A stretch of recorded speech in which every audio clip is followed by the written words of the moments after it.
வணக்கம் ஐயா. மழை விடாமல் கேரளாவில் இடுக்கி மாவட்டத்தில் நல்லா வேலைக்காய் சாகுபடி போயிட்டு நல்லா பெஞ்சிட்டு இருக்கீங்க. இதை 3 மாதத்துக்கு முன்னாடி இருந்து ஐயா சொல்லிக்கிட்டே இருக்கீங்க.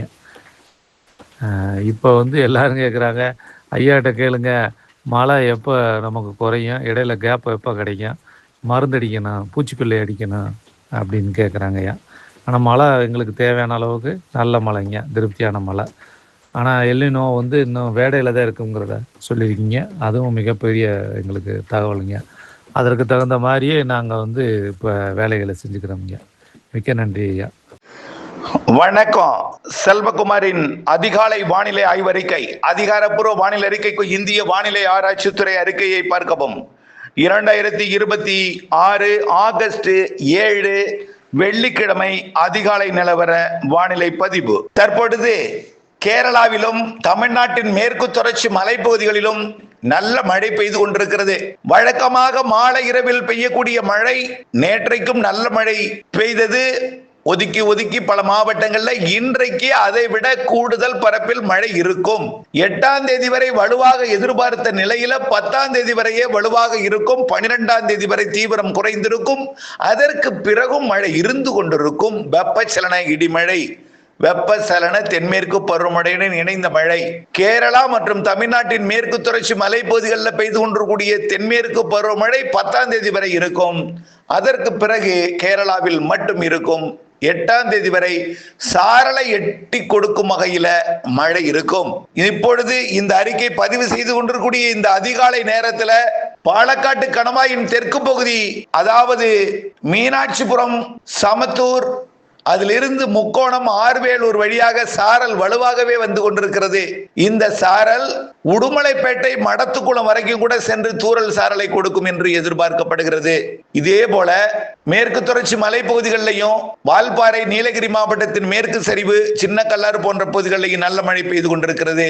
கேரளாவிலே இன்றைக்கு ஒரு நாள் அச்சுறுத்தும் மழைப்பொழிவு இருக்கிறது. அதாவது நிலச்சரிவோ அல்லது வெள்ள பாதிப்பு ஏற்படுத்தக்கூடிய மழைப்பொழிவு கேரளாவிலே இன்றைக்கு ஒரு நாள் இருக்கிறது. மூணாறு, இடுக்கி, பத்தனந்திட்டா மற்றும் போன்ற வயநாடு உள்ளிட்ட பகுதிகளுக்கெல்லாம் இன்றைக்கு ஒரு நாள் இருக்கிறது. நாளையிலிருந்தும் மழை இருந்து கொண்டிருக்கும். இன்றைக்கு கொஞ்சம் வலுத்த மழை இருக்கும். தமிழ்நாட்டிலே இன்றைக்கு, அதாவது நேற்றைக்கு பெய்த மழையை பார்த்தீங்கன்னா சென்னையிலையும் நேற்றைக்கும் மழைதான். டெல்டாவில் புதுக்கோட்டை மாவட்டம் இதெல்லாம் மழைதான். டெல்டாக்குள்ளேயும் டெல்டாவின் தெற்கு பகுதி வேதாரண்யம், தலைஞாயிறு, திருத்துறைப்பூண்டி எல்லாம் நல்ல மழை பொழிந்திருக்கிறது. அதன் அடிப்படையில் பார்த்தீங்கன்னா சென்னைக்கு 23 மில்லிமீட்டர் மழை பொழிந்திருக்கு நேற்றைக்கு. சென்னைக்கு குறைவு, ஆனால் தெற்கே புதுச்சேரி, கடலூர்ல நல்ல மழை நேற்றைக்கு பொழிந்தது. கன்னியாகுமரி மாவட்டத்திலும் நல்ல மழை பொழிந்து கொண்டிருக்கிறது. புதுக்கோட்டை மாவட்ட மழைப்பொழிவை பொறுத்தவரைக்கும் ஆய்க்குடி 54 மில்லிமீட்டர், அறந்தாங்கி 50 மில்லிமீட்டர், எல்லாம் 5 சென்டிமீட்டருக்கு மேல பெய்திருக்கு. 5 சென்டிமீட்டருக்கு மேல.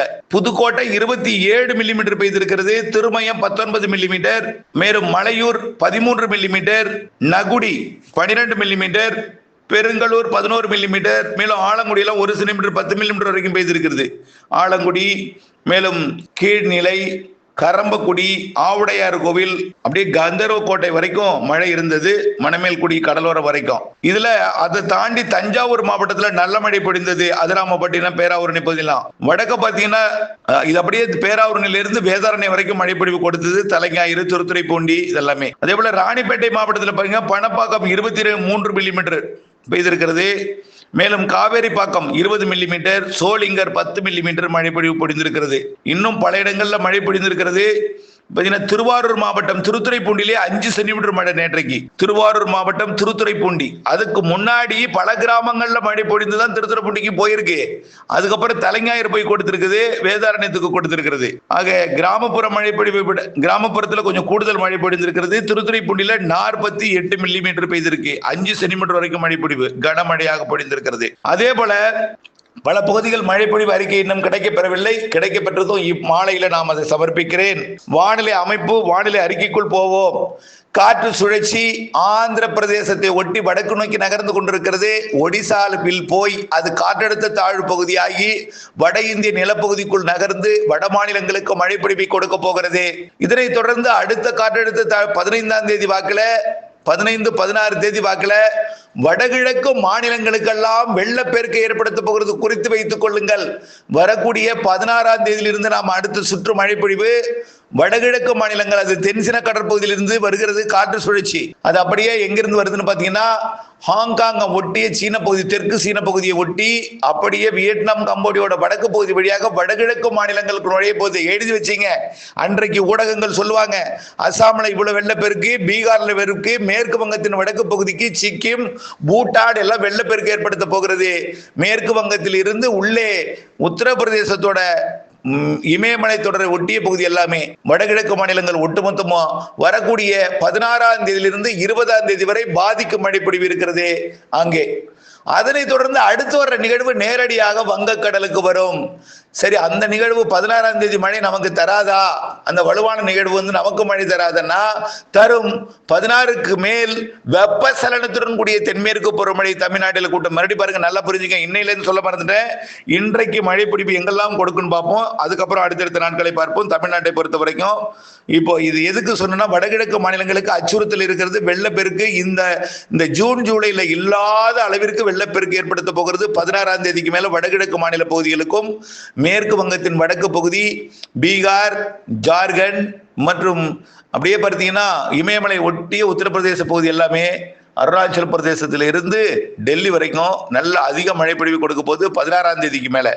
அதுக்கு முன்னாடி தமிழ்நாட்டில் பெய்து கொண்டிருக்கக்கூடிய மழை எப்படி இருக்கும் என்பதை பார்ப்போம். அடுத்தடுத்த நிகழ்வுகள் அப்படியே வடகிழக்கு மாநிலத்துக்கு வருவது. அடுத்து 22ஆம் தேதிக்கு மேல அது வடக்கு வங்க கடற்பகுதிக்கும், அதுக்கு அடுத்த நிகழ்வு ஒடிசாவின் கடலோர பகுதிகளுக்கும், அடுத்தது தெற்கு ஒடிசாவிற்கும், அதுக்கு அடுத்தது ஆந்திர பிரதேசத்தின் வடக்குக்கும், அதுக்கு அடுத்தது மத்திய ஆந்திர பிரதேசம், அடுத்ததுதான் தெற்காந்திர பிரதேசம். அப்புறம் தெற்காந்திர பிரதேசம் வரும்பொழுது வடகிழக்கு பருவமழை போலவே தமிழ்நாட்டில் மழை பொழியும் தென்மேற்கு பருவமழை காலத்துல சொல்லியிருக்கிறோம். புரியுதுங்களா?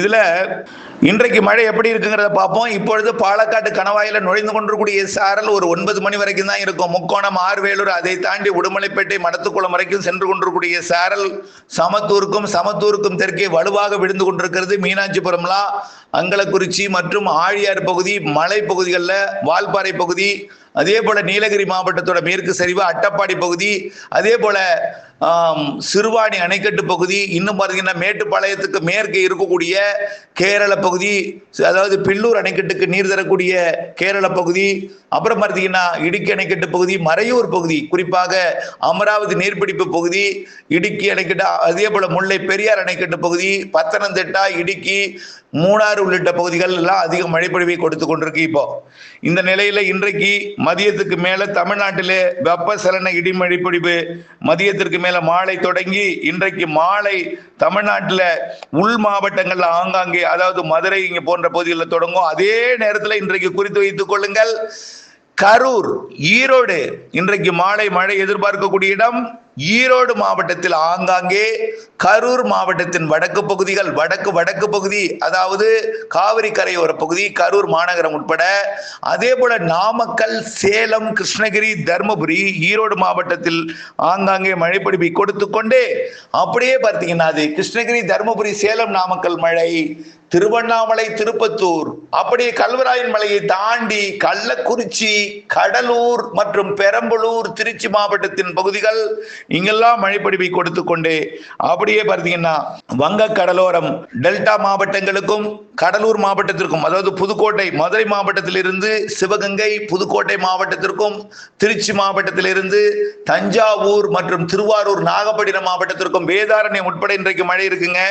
இன்றைக்கு நாகப்பட்டினம் மாவட்ட கடலோரத்திற்கும், அதே போல பார்த்தீங்கன்னா காரைக்கால், மயிலாடுதுறை, திருவாரூர், அரியலூர், பெரம்பலூர், கடலூர் மற்றும் விழுப்புரம், கள்ளக்குறிச்சி, புதுச்சேரி, நேற்றைக்கு சென்னைக்கு மழை கொஞ்சம் குறைவாக கொடுத்திருக்கு. இன்னைக்கு நல்ல மழை பிடிவு கொடுக்க போகுது. திருவண்ணாமலையிலிருந்து அப்படி காஞ்சிபுரம், செங்கல்பட்டு, திருப்பத்தூர், வேலூர், ராணிப்பேட்டையிலிருந்து நேரடியாக அப்படியே திருவள்ளூர், சென்னைக்கும் இன்றைக்கு மழை பொழிவு கொடுக்க போகுது. மாலைக்கு மேல் முன்னிரவிலே சென்னைக்கு கனமழை காத்திருக்கு. சென்னையை விட இன்றைய மழை கடலூர் மற்றும் மயிலாடுதுறை, நாகப்பட்டினம், காரைக்கால், புதுச்சேரி இந்த பகுதிகளுக்கு நல்ல மழைப்பொழிவு நள்ளிரவிலே கொடுக்க இருக்கிறது. மாலைக்கு முன்னிரவு நள்ளிரவிலே இந்த மழைப்பொழிவு கோடியக்கரை முனைக்கும் கொடுக்கும் என்று எதிர்பார்க்கப்படுகிறது. அந்த மழைப்பொழிவு இலங்கையின் யாழ்ப்பாணம் பகுதிக்கும் நாளை அதிகாலை கொடுக்கும் என்று எதிர்பார்க்கப்படுகிறது. அடுத்தபடியா பார்த்தீங்கன்னா நாளைக்கு 8ஆம் தேதி சனிக்கிழமை இதேபோல் மழை இருக்கும். ஆனால் இன்றைக்கு பெய்யக்கூடிய இடத்துல நாளைக்கு குறைவாக இருக்கும். இன்றைக்கு பெய்யாத ஒதுக்கீடு கூட்டத்துல நாளைக்கு இருக்கும். இப்படியே மழை பொழிவு 12ஆம் தேதி வரை இருக்கும். 8ஆம் தேதி வரை வலுவாகவும் 10ஆம் தேதி வரை கொஞ்சம் தீவிரம் குறைந்தும் 12ஆம் தேதி வரை அதை விட கொஞ்சம் தீவிரம் குறைந்தும் இருக்கும். 13, 14, 15, 16 இடைவெளி 16 அடுத்த நிகழ்வு 18 வலுப்பெறும். 20 ஒடிசா அருகே வரக்கூடிய நிகழ்வும் கேரளா அருகே கேரள தமிழ்நாடு கேரளா மற்றும் தென் மாநில வளிமண்டலம் சொல்லலாம். தென் மாநிலங்கள் வளிமண்டலத்தில் ஏற்படக்கூடிய காற்று சுழற்சி மழைப்பொழிவை ஏற்படுத்தும். வெப்ப சலனத்துடன் கூடிய தென்மேற்கு பருவமழையை இந்த மாத 16ஆம் தேதிக்கு மேல கடலோர மாவட்டங்களில் அதாவது டெல்டா மாவட்டங்களின் கடலோர பகுதிகள் மற்றும் வடகடலோர பகுதிகளுக்கும் வரக்கூடிய 16ஆம் தேதிக்கு மேல 18ஆம் தேதியிலிருந்து உறுதியாக 20ஆம் தேதிக்கு மேல் 100% உறுதியாக மாத இறுதி 10 நாள் நல்ல மழை பொழிவை கொடுக்க இருக்கிறது. இவற்றிற்கெல்லாம் காரணம் தென்சீன கடற்பகுதியிலிருந்து நிகழ்வுகள் வர தொடங்கும். நல்லா புரிஞ்சுக்கங்க. எல்னினோ சூப்பர் எல்னினோ என்று சொல்கிறார்கள். எனக்கு அது அந்த வரைபடத்திற்கும் நாம் போட்டிருக்கக்கூடிய வரைபடத்திற்கும் கடுமையான வித்தியாசம் இருக்கிறது. அவர்கள் காட்டியிருக்கூடிய வரைபடத்தில் ஆசியா பக்கம் வெப்பம் இல்லாதது போலும் குளிர்ந்து போயிருப்பதாக காட்டுகிறது. ஆசிய பக்கத்துல அதாவது சீனா மற்றும் ஜப்பான், பிலிப்பைன்ஸ், அதனை ஒட்டியுள்ள அனைத்து தென்கிழக்கு ஆசிய நாடுகள், தென்சீன கடற்பகுதி, அதனை ஒட்டியுள்ள எல்லா பகுதிகளுக்குமே வெப்பம் மிகுந்தே இருக்கிறது. ஆகவே இதன் காரணமாக நிகழ்வுகள் இப்பொழுது இதன் காரணமாகத்தான் டால்பின் புயல் சீனாவை தாக்க வருகிறது. அது டால்பின் சீனாவை தாக்கிய பிறகு மெல்ல செயலிழந்து தென்கொரியாவிற்கு போன பிறகு அடுத்த நிகழ்வு சீனாவின் தெற்கு பகுதி வழியாகவும் அதற்கு அடுத்த நிகழ்வு பிலிப்பைன்ஸ் வழியாக நேரடியாக தென்சீன கடற்பகுதிகள் ஊடுருவி வியட்நாம், கம்போடியா வழியாகவும் அடுத்தடுத்த நிகழ்வு பிலிப்பைன்ஸ் கடந்து தென்சீன கடல் வழியாக தென்கிழக்காசிய நாடுகள் வழியாக வரும். வடகிழக்கு பருவமழை தொடங்கும் வரைக்கும் இந்த மாற்றம் இருக்கும். கண்டிப்பாக தென்சீன கடல் வழியாக நிகழ்வு வங்கக்கடலுக்கு வரும். இதனால் தென்மேற்கு பருவமழை செப்டம்பர், அக்டோபரிலே வலுத்து தீவிரம் இருக்கும். கண்டிப்பாக அணைகளை நிரப்பும் மழையும் அதாவது வடகிழக்கு பருவமழை போல செப்டம்பர் இறுதி அக்டோபர் எல்லாம் இருக்கும் என்பதையும் அக்டோபர் முன்பகுதிகளில் பலத்த மழை இருக்கும் என்பதையும் தெரியப்படுத்த விரும்புகிறேன். கண்டிப்பாக அதாவது எல்னினோ குறித்த அச்சத்தை போக்கிவிடுங்கள், பொறுத்திருந்து பாருங்கள். செப்டம்பர் அக்டோபர் எப்படி இருக்கிறது, தென்சீன கடலில் இருந்து நிகழ்வு வர இருக்கிறது. ஆக அவர்கள் குறிப்பிட்டிருக்கூடிய வரைபடத்தில் பார்த்தால் ஆசியா பக்கம் வெப்பம் இல்லாதது போலவே காட்டுகிறது. அப்பொழுது அப்படி இருந்தால் இப்பொழுதே சூப்பர் புயல் சூப்பர் எல்னினோ உருவாகி இருப்பதாக சொல்லியிருக்கிற நேரத்தில் சூப்பர் புயல் எப்படி உருவாகும், ஆசிய பக்கத்தில் இப்படிப்பட்ட நிகழ்வு எப்படி சீனாவை வந்து தாக்கும். ஆக இது இப்படியே இந்த நிலை தொடர போற நிலையில தென்சீன கடல் வழியாக நிகழ்வுகள் வர இருக்கிறது. செப்டம்பர் அக்டோபரில் நல்ல மழை காத்திருக்கிறது. நம்பிக்கையுடன் இருங்கள் என்பதையும் வரக்கூடிய 2027 கோடைக்கு மட்டும்தான் நம்ம அச்சுறுத்தல் ஏற்படணும். அதுவும் வெப்பம் மட்டும்தான். 2027 கோடைக்கு மட்டும்தான் அச்சப்படணும். அதுக்கு முன்னாடியே நாம வடகிழக்கு பருவமழை மிக மிக அதிகம் இருக்கிறது. சார் ஏன் சார் கடலோரம் மட்டும் சொல்றீங்க, தென் மாவட்டங்கள் சொல்றீங்க, தென் மாவட்ட மேற்கு தொடர்ச்சி மலை சொல்றீங்க, சேலத்தை சொல்ல மாட்டீங்க, தர்மபுரியை சொல்ல மாட்டீங்க, அப்படின்னா எங்களுக்கு மழை பெய்யாதுன்னு கேட்குறீங்க. அப்படி கிடையாது. பாதிப்பு ஏற்படுத்தக்கூடிய பகுதிகளில் பெயரை குறிப்பிடுவேன், மழை பெய்யக்கூடிய இடத்தை பெயரை குறிப்பிடுவேன். அது பாதிப்பு ஏற்படுத்தும் பொழுது பாதிப்பு அச்சுறுத்தல் ஏற்படுத்தும் பகுதிகளில் திரும்ப திரும்ப குறிப்பிடுவேன். உள்ளே என்று போகும் பொழுது அனைத்து மாவட்டங்களுக்கும் என்று சொல்லி இருக்கிறேன். ஆக யாருக்கும் இல்லை என்று சொல்லவில்லை. பெயரை கடலோரத்திற்கும் தென் மாவட்டங்களுக்கும் டெல்டாவிற்கும் கடலோர பகுதிகளுக்கும் தென் மாவட்ட மேற்கு தொடர்ச்சி மலை குறிப்பாக நாலுமுக்கு ஊத்து காக்காச்சி இலங்கை சுற்றுவட்டார கடற்பகுதி இலங்கைக்கெல்லாம் சொல்வதற்கு காரணம் அங்கே வடகிழக்கு பருவமழை காலத்தில் சிறு நிகழ்வும் அதிக மழை பொழிவை தர இருக்கிறது. நிறைய நிகழ்வுகள் காத்திருக்கு என்பதற்காகவே அதை குறிப்பிடுகிறேன். தவிர உள்ளே மழை இல்லை என்று சொல்லவில்லை. அனைத்து மாவட்டங்களுக்கும் வடகிழக்கு பருவமழை அதிகம் என்றுதான் சொல்லி இருக்கிறோம்.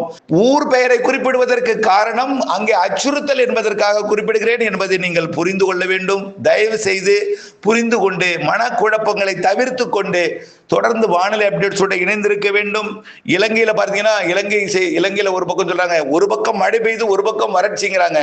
இலங்கையில எப்பொழுதுமே ஒரு பக்கம் தான் மழை பெய்யும். தென்மேற்கு பருவமழை காலத்துல புத்தளத்துக்கு வடக்கே யாழ்ப்பாணம்லாம் காத்து தான் அடிக்கும். அதுவும் ஒரு சில நேரங்களில் மழை பொழிந்தாலும் இனிமேல் மழை பொழியும் என்று சொல்லிக் கொண்டிருக்கிறோம். தயவுசெய்து வறட்சி என்ற நிலையெல்லாம் மறந்துவிட்டு மழை பொழிவுக்குத்தான் நாம இனிமே வரக்கூடிய செப்டம்பர், அக்டோபர், நவம்பர், டிசம்பர், ஜனவரிக்கு முன்னெச்சரிக்கை எடுக்க வேண்டும் என்பதை நினைவில் கொள்ளுங்கள். வறட்சி என்பதை மறந்து எல்னினோ கவலை அகற்றி வரக்கூடிய 2027 கோடைக்கு மட்டும் நாம் நீர் சேமிக்க வேண்டும். அந்த நீர் கண்டிப்பாக சேமிக்கப்படும். உடைப்பு ஏற்படாமல் கரைகளை வளப்படுத்தி வைத்துக் கொள்ள வேண்டும்.